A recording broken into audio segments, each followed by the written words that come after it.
Time अपना बिहार में आपका बहुत स्वागत। मैं आपके साथ विभा उपाध्याय। बुलेटिन की शुरुआत इस वक्त बड़ी खबर के साथ।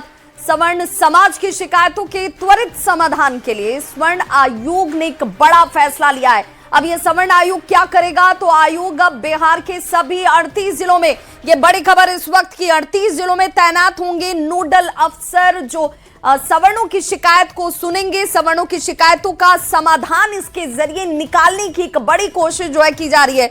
जातीय उत्पीड़न से लेकर उनकी आर्थिक स्थिति का आकलन किया जाएगा। ये अधिकारी जातीय उत्पीड़न देखेंगे, जमीन के विवाद को देखेंगे, ईडब्ल्यूएस प्रमाण पत्र से जुड़ी हुई समस्याओं का समाधान कराने में ये आयोग मदद करने वाला है। अब सवर्ण आयोग के अध्यक्ष महाचंद्र प्रसाद सिंह ने यह कहा कि इस व्यवस्था से लोगों को दफ्तरों के चक्कर लगाने नहीं पड़ेंगे, शिकायतों का जल्द से जल्द निपटारा होगा।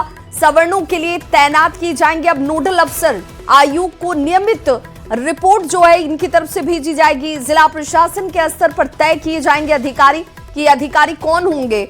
38 जिलों में विशेष नोडल अफसर की तैनाती जरूर अब होगी। नोडल अफसरों के पास तुरंत फैसले लेने का अधिकार भी होगा। अब तक इन शिकायतों का निपटारा पटना स्थित आयोग के स्तर से किया जा रहा था। सवर्णों के बीच पैठ बनाने की एक रणनीतिक कोशिश के तौर पर इसे देखा जा रहा है। सवर्णों को अपनी बात रखने के लिए एक ठोस मंच इससे हासिल हो जाएगा। नोडल अफसर की तैनाती से युवाओं का भरोसा सिस्टम पर बढ़ेगा। जातीय उत्पीड़न के मामलों में अक्सर ऐसी तस्वीरें नजर आती हैं जहां पर सवर्ण समाज को लगता है कि उनकी सुनवाई ही नहीं हो रही है। अब नोडल अफसर और पुलिस के बीच समन्वय से ऐसे मामलों में उन्हें न्याय हासिल होगा।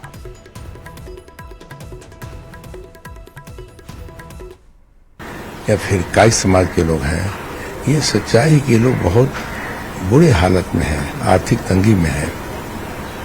आयोग का काम है, चूंकि आयोग का नाम है सवर्ण समाज के विकास के लिए, उन जातियों के विकास के लिए। हमने जरूर प्रयास किया कि चुनाव के पहले विभिन्न प्रमंडलों में हम गए थे, पूरी टीम गई थी, बड़ी बड़ी मीटिंगें हुई। 3 सत्र में हम मीटिंग करते थे।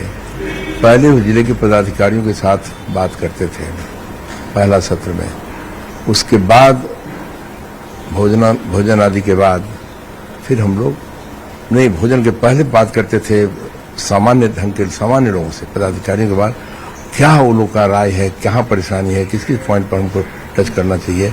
तो बड़ी संख्या में लोग एकत्रित होते थे। हर ये कोई पार्टी का हम मीटिंग नहीं करते थे, हर पार्टी को इन्वाइट करता था हमारा वो ऑफिस। हर दल के लोग आते थे और अपनी बात बताते थे, सुझाव देते थे। पूरा रिकॉर्ड हमारे पास है। फिर भोजन के बाद हम लोग प्रेस वाले से बात करते थे, एक्सपोजर देते थे।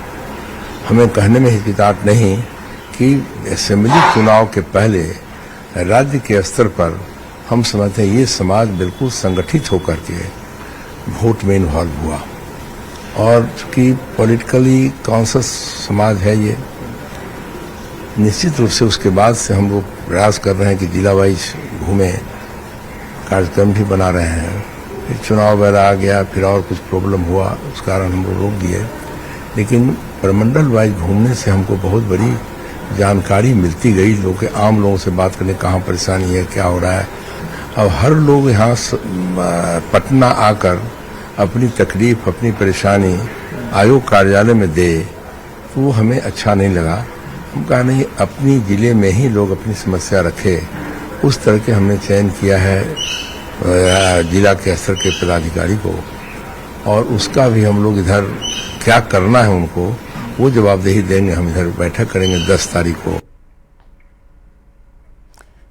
तो सवर्णों के लिए आयोग और उस आयोग के जरिए अब नोडल अधिकारी की तैनाती, मकसद क्या है, ये काम कैसे करेगा, ये जानना और समझना बहुत जरूरी है। और ये क्यों इसकी जरूरत आन पड़ी, तो देखिए, सवर्णों के लिए तैनात होंगे नोडल अफसर। आयोग को नियमित तौर पर ये रिपोर्ट भेजेंगे। 38 जिलों में नोडल अफसर की तैनाती होगी। आयोग को नियमित इनकी तरफ से रिपोर्ट जो दिया जाएगा उस पर समाधान निकाला जाएगा, और जिला स्तर पर अब इनकी सुनवाई होती हुई नजर आएगी। इन्हें पटना के चक्कर नहीं लगाना होगा, दफ्तरों के चक्कर लगाने की जो व्यवस्था होती थी वो अब खत्म हो जाएगी। आयोग को ये रिपोर्ट जो है वो नियमित तौर पर भेजे जाएंगे। जिला स्तर पर सुनवाई आपको अब सहूलियत जो कहीं ना कहीं देने वाली है। शिकायतों का निपटारा त्वरित हो जाएगा। और ये मानकर चला जा रहा है कि स्थानीय स्तर पर जब समाधान लोगों को मिलेगा तो एक बड़ी राहत लोग महसूस करते हुए नजर आएंगे। तो पुलिस प्रशासन का बेहतर समन्वय आपको नजर आने वाला है। ईडब्ल्यूएस मामलों पर अगर बात करें तो विशेष तौर पर फोकस इसमें रखने की बात कही गई है और मजबूत मंच सवर्णों को मिल जाएगा कि आखिर वो अपनी बात कहां रखी और उसका समाधान किस रूप में होगा। सिस्टम, उस सिस्टम पर भरोसा लोगों का मजबूत हो, इस दिशा में भी से एक बड़ा कदम माना जा रहा है। शिकायतों की नियमित मॉनिटरिंग भी होगी कि किस तरह की शिकायतें मिल रही हैं, शिकायतों का समाधान हुआ नहीं हुआ, सरकार तक जमीनी रिपोर्ट पहुंचाने में ये नोडल अफसर जो है बहुत महत्वपूर्ण रहने वाले हैं और फैसलों में तेजी आती हुई आपको नजर आएगी। सामाजिक पहुंच बढ़ाने की पहल के तौर पर भी इसे देखा और समझा जा रहा है। चलिए अब आपको बताते हैं कि आयोग ने फैसला लिया क्यों है और इसके पीछे की पूरी रणनीति क्या कहती है। बिहार में चुनावी माहौल को देखते हुए यह फैसला अपने आप में बेहद महत्वपूर्ण हो जाता है। अब इस फैसले में सवर्ण मतदाताओं तक सकारात्मक संदेश पहुंचाने की कोशिश की जा रही है। हाल के सालों में ईडब्ल्यूएस, आरक्षण, भर्ती, शिक्षा और सरकारी योजनाओं को लेकर उठे मुद्दों के बीच सरकार इस वर्ग की चिंता को संबोधित करना चाहती है। सरकार विपक्ष को कोई मौका नहीं देना चाहती है। सवर्ण समाज में चुनावी माहौल को देखते हुए तमाम चीजों को समझा गया है। संतुलित विकास का संदेश देना इसका एक बड़ा मकसद है। सामाजिक समीकरण साधने की पहल के तौर पर इसे देखा जा रहा है और साथ ही साथ सरकार की सक्रियता का राजनीतिक संदेश जो है वो इसके जरिए हासिल होगा, मिलेगा। विपक्ष के आरोपों के जवाब की तैयारी जो है वो इस रूप में की गई है और सवर्णों की शिकायत का समाधान जो है वो आपको अब एक मंच के तौर पर हासिल हो रहा है और इसलिए सवर्ण आयोग के फैसले और आनंद अमृतराज हमारे साथ इस बड़ी खबर पर जुड़ गए हैं। आनंद, सवर्ण आयोग के फैसले के बाद अब ये मानकर चलें कि सवर्णों को ये भरोसा होगा कि उनकी बात सुनी जा रही है, सुनी ही सिर्फ नहीं जा रही है, उसका समाधान भी निकाला जा रहा है, एक पॉइंट उन्हें मिल गया, एक मंच मिल गया है। देखिए विभा, आपको पता होगा कि बिहार पहला राज्य था जब 10% आरक्षण सवर्णों को जो दिया गया था केंद्र सरकार की तरफ से, और बिहार पहला राज्य बना था जब उसने बिहार में 10% सवर्णों को आरक्षण दी थी।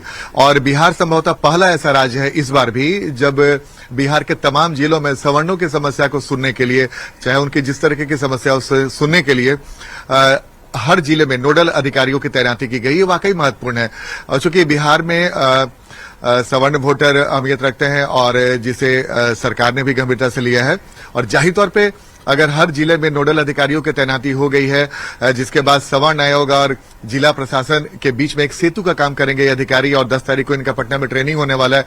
इस ट्रेनिंग के बजाते उन्हें ये बताया जाएगा कि आपको नोडल अधिकारी बन के क्या बात करनी है, जो भी आपके पास समस्या लेकर आएंगे उनका समाधान कैसे करना है या फिर उनकी समस्या को कैसे आगे तक पहुंचाना है। जाहिर तौर पर बेहद महत्वपूर्ण कदम है और उम्मीद जताई जा रही है कि अगर आप बाकी पूर्व विधानसभा उपचुनाव देखें तो उसमें माना जा रहा था कि सवर्णों के वोट बैंक जो बीजेपी का कोर वोटर माने जाते हैं उसमें टूट हुई थी। तो माना जा रहा है कि ये तमाम बातों को देखते हुए सवर्ण वोटों को अपने पाले में करने के लिए एक महत्वपूर्ण कदम हो सकता है। और जाहिर तौर पे अगर नोडल अधिकारी आएंगे वो तो राजनीतिक पहलू हुआ, लेकिन अगर आप इसको दूसरे पहलू को देखें तो अगर हर जिले में नोडल अधिकारी मौजूद रहेंगे और सवर्णों के जो भी समस्या है उसे सुनने के लिए एक फोरम मिलेगा जिला स्तर पर। सवर्णों में भी एक बड़ा तबका है जो कि आर्थिक तौर पर बहुत कमजोर है और उसे मदद की दरकार है, लेकिन संभवतः उसे ऐसा लग रहा था कि उसकी बात सुनी नहीं जा रही है, समझी नहीं जा रही है, इसलिए भी इसकी जरूरत महसूस हुई है। बिल्कुल, देखिए विभा, मैं वही बताने की कोशिश कर रहा हूं कि बिहार संभवतः देश का पहला राज्य है जहां पे सवर्णों की समस्या को सुनने के लिए हर जिले में अगर आप एक नोडल अधिकारी की तैनाती करते हैं तो वाकई साफ साफ झलकता है कि बिहार सरकार सवर्णों को लेकर कितनी गंभीर है।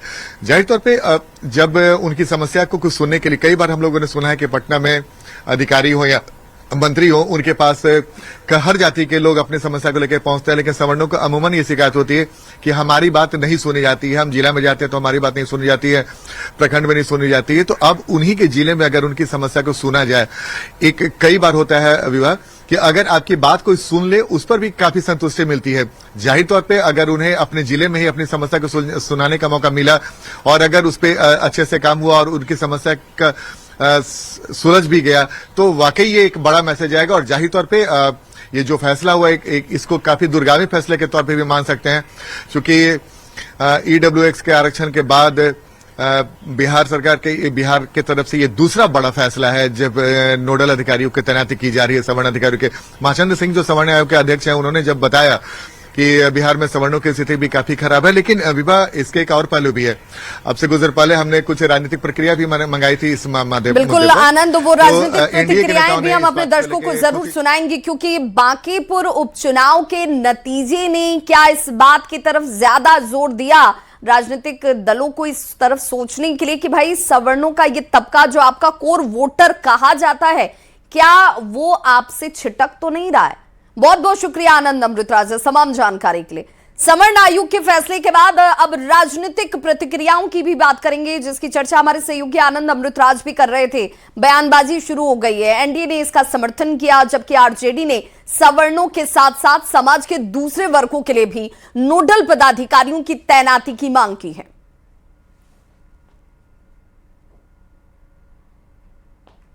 और पहले भी एनडीए सरकार के द्वारा खास करके माननीय प्रधानमंत्री जी ने जब ईडब्ल्यूएस को लागू किए थे, जिसमें 10% आरक्षण उनको दिया गया था, तो बिहार पहला राज्य है जहां इसको लागू किया गया था और तत्कालीन मुख्यमंत्री आदरणीय श्री नीतीश कुमार जी के द्वारा। और सवर्ण समाज के लिए एनडीए सरकार, बिहार सरकार के द्वारा जो कदम उठाया गया है, ये स्वागत योग्य है। हमारे लिए समाज, जाति, धर्म मायने नहीं रखते हैं। हमारे लिए मायने ये रखता है कि गवर्नेंस का मतलब गुड गवर्नेंस होना चाहिए। हाँ, पर कुछ ऐसे मिसाइल होते हैं, कुछ ऐसे मसले होते हैं जिनका राफ्ता सिर्फ एक समाज, एक वर्ग के लोगों से पड़ता है। जैसे कि ईडब्ल्यूएस सर्टिफिकेट, ऐसी चीज जिसका संबंध सीधे और सिर्फ सवर्ण समाज के लोगों से है, उनके लिए एक सिंगल विंडो सिस्टम की व्यवस्था की गई है। में पिछड़ा समाज है, अति पिछड़ा समाज है, दलित है, माइनॉरिटी है, सब में समस्याएं हैं। और बहुत पिछड़ा, अति पिछड़ा, दलित, माइनॉरिटी में तो विकास अब तक पहुंचा भी नहीं है अंतिम पंक्ति तक। विकास अगर समाज का करना है तो पूरे पिछड़ा, अति पिछड़ा, दलित, माइनॉरिटी को भी लेकर के चलना पड़ेगा। उनके भी नोडल ऑफिसर बने ताकि इन लोगों को भी जिला में दफ्तर न दौड़ना पड़े। तो केंद्रीय मंत्री गिरिराज सिंह ने जनसुराज के संयोजक प्रशांत किशोर पर निशाना साधते हुए कहा कि सम्राट चौधरी ओबीसी पिछड़े वर्ग से आते हैं और इसलिए प्रशांत किशोर हमला कर रहे हैं। पिछड़े वर्ग से आते हैं सम्राट चौधरी और इसलिए प्रशांत किशोर ऐसा बोल रहे हैं। जिस तरह पिछड़े वर्ग के नरेंद्र मोदी, राहुल गांधी की आंख की किरकिरी है, उसी तरह से प्रशांत किशोर भी यहां पर सम्राट चौधरी के साथ व्यवहार कर रहे हैं। बांकीपुर में प्रशांत किशोर की जीत नहीं है, ये बीजेपी की हार है। हम अपने लोगों से मिलेंगे, समीक्षा करेंगे। उपचुनाव में झूठ का नैरेटिव बनाया गया। तो प्रशांत अपनी बातों से पलट रहे हैं। गिरिराज सिंह का ये बड़ा आरोप, उन्होंने कहा कि पीके जो है वो कहते कुछ हैं और करते कुछ हैं। उन्होंने उपचुनाव में झूठ का एक नैरेटिव बनाया। बात करते हैं बीजेपी के वरिष्ठ नेता और केंद्रीय मंत्री गिरिराज सिंह से। गिरिराज जी, बांकीपुर में जो चुनाव परिणाम आया है, बीजेपी वहां पर हार गई चुनाव मैदान में, उसके बाद प्रशांत किशोर लगातार हमलावर हैं। तेजस्वी यादव भी कह रहे हैं कि प्रशांत किशोर से बीजेपी मिली हुई है, इस तरह का आरोप लगाया जा रहा है। देखिए, सर्वप्रथम तो ये कहूंगा, प्रशांत किशोर ये चुनाव नहीं जीते हैं, ये चुनाव हम हारे हैं। हमारे मतदाता कोई न कोई कारण रहा जो हमसे दुखित थे। हम समीक्षा करेंगे, उनसे मिलेंगे, उनसे बात करेंगे, लेकिन ये अगर प्रशांत किशोर की जीत होती, उनकी छवि की जीत होती, आम चुनाव में 238 सीटों पर जमानत जब्त हो जाता। ये क्या? और ये झूठ की खेती करते हैं। इन्होंने नैरेटिव गढ़ा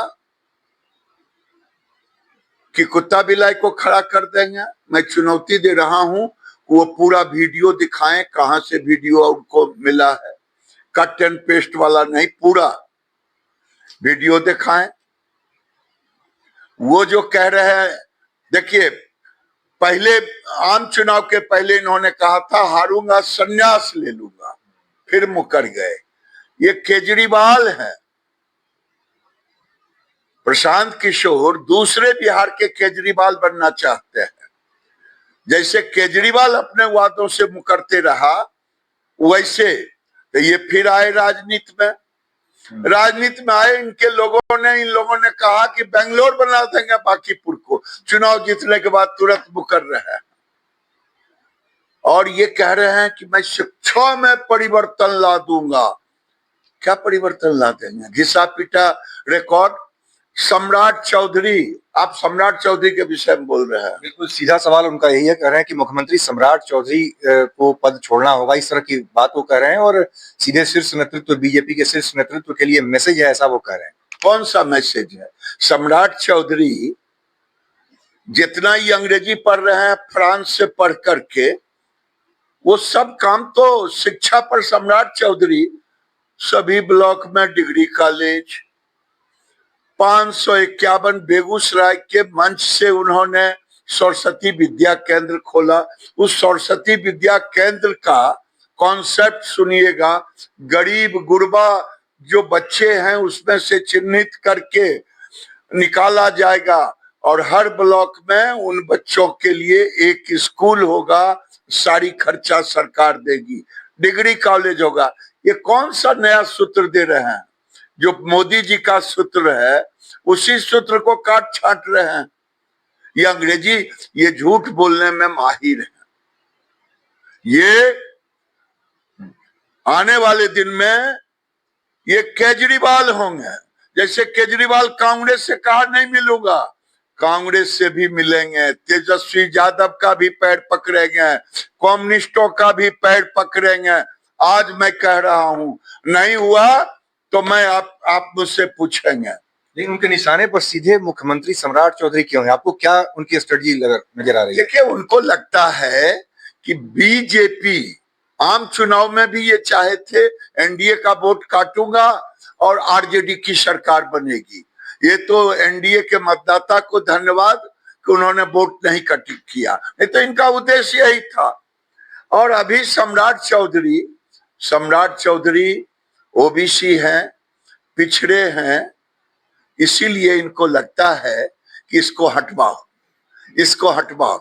जैसे राहुल गांधी और तमाम विपक्ष, मोदी जी आंख के किरकिरी हो गए हैं, इनके आंख की किरकिरी ये पिछड़े वर्ग के एक दबंग नेता है, एक डिसीजन वाले नेता है। उन्होंने कहा जीविका के हर गरीब के घर पर सोलर दूंगा, 125 यूनिट बिजली दिया हूं तो घर के छतों पे दूंगा। 100 दिन में 100 निर्णय के करीब, मैंने बहुत अच्छे निर्णय लिए जो बिहार के विकास के लिए, जो बिहार के उत्थान के लिए। ये कौन सा अंग्रेजी पढ़ रहे हैं? इनके पास कौन सा जादू मंत्र है बिहार के विकास के लिए? देखते हैं कैसे बांकीपुर में वो विकास करके दिखाते हैं।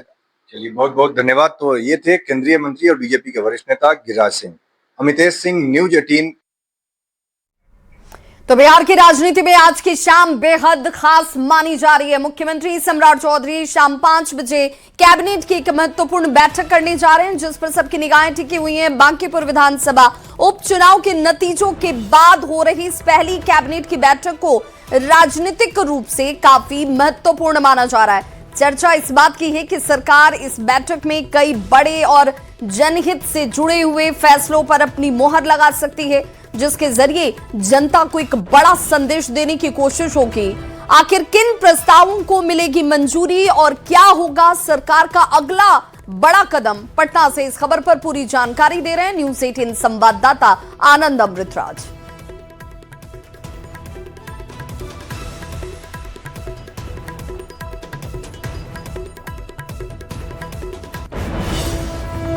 बांकीपुर विधानसभा उपचुनाव परिणाम के बाद आज पहली बार सम्राट चौधरी अपने कैबिनेट की एक महत्वपूर्ण बैठक करेंगे और शाम 5 बजे सचिवालय सभागार में ये बैठक होगी, जिसमें सम्राट चौधरी के मंत्रिमंडल के तमाम सहयोगी भी मौजूद रहेंगे। और जाहिर सी बात है, ये बैठक बेहद महत्वपूर्ण माना जा रहा है। अमूमन हर कैबिनेट के बैठक में कोई न कोई महत्वपूर्ण फैसला लिया जाता है बिहार के विकास के लिए, लेकिन चूंकि नजरें इस बात को लेकर टिकी रहेंगी कि बांकीपुर उपचुनाव परिणाम के बाद ये पहली कैबिनेट की बैठक हो रही है और माना जा रहा है कि इसमें कई ऐसे फैसले हो सकते हैं जो बिहार के लोगों के लिए बेहद महत्वपूर्ण हो सकता है, खासकर रोजगार से लेकर विकास हो या फिर जो जनता के सरोकार से सीधा जुड़ाव रखता हो, वो फैसला आज लेने की संभावना है। खासकर बिहार में निवेश के साथ साथ रोजगार को भी प्राथमिकता मिल सकती है आज के कैबिनेट के बैठक में। तो जाहिर सी बात है, आज की कैबिनेट की बैठक बेहद महत्वपूर्ण मानी जा रही है और इस वजह से भी महत्वपूर्ण हो जाती है क्योंकि बांकीपुर उपचुनाव का परिणाम आया और उसके बाद कई सारे सवाल खड़े हो रहे हैं इस परिणाम को लेकर।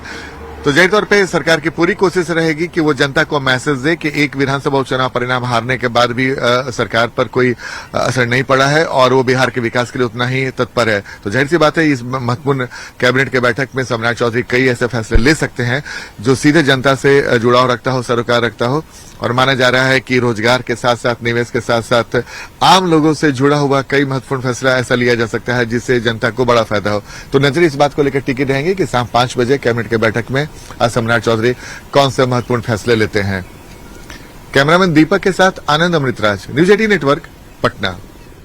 और रोहतास से बड़ी खबर, जहां विक्रमगंज के मानपुर पंचायत के बलुआडी गांव में दो पक्षों के बीच जमकर मारपीट हो गई। जानकारी के मुताबिक विवादित जमीन पर धान की रोपनी को लेकर दो पक्षों के बीच मारपीट हुई है। बलुआही और डुमरिया गांव के लोगों के बीच इस विवाद में करीब 5 लोग घायल हो गए। अनुमंडलीय अस्पताल में इन सभी को इलाज के लिए भर्ती कराया गया। सूचना पर पहुंची पुलिस ने हालात पर काबू पाया और दोनों पक्षों के 20 से ज्यादा लोगों को हिरासत में लिया गया है। फिलहाल इस पूरे मामले की जांच में जुटी हुई है पुलिस टीम। कि हमारा पुख्ता जमीन है, आज से नहीं, आज हमारा दादा परदादा सब जोतते चले आ रहे हैं। उसको हम लोग करे जोतने के लिए गए तो ये लोग पहले ही से जा करके ट्रैक्टर उटर भिड़ा करके जोत रहे थे लोग। तब हम लोग कहा कि नहीं भाई छोड़ो, खेत का है तू लोग जोत रहा है। तो हमको सीओ बोले हैं कि जा करके अपना जमीन जोतिए कोड़िए हैं।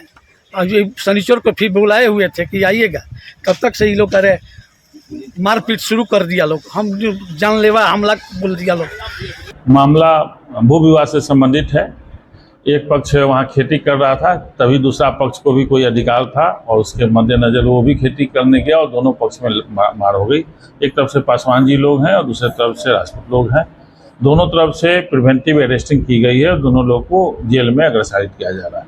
दोनों पक्षों में से कितने लोगों को गिरफ्तार किया गया? एक तरफ से करीब 15 लोग हैं, दूसरी तरफ से जो नामजद हैं वो सभी लोग हैं।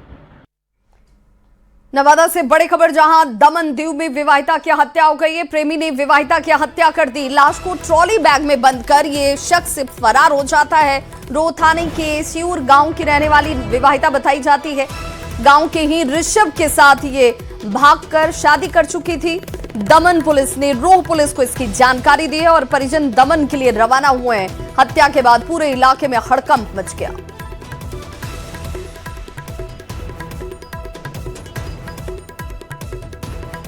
तो अपना बिहार के इस बुलेटिन में बस इतना ही, लेकिन न्यूज 18 बिहार झारखंड पर खबरों का सिलसिला लगातार जारी है।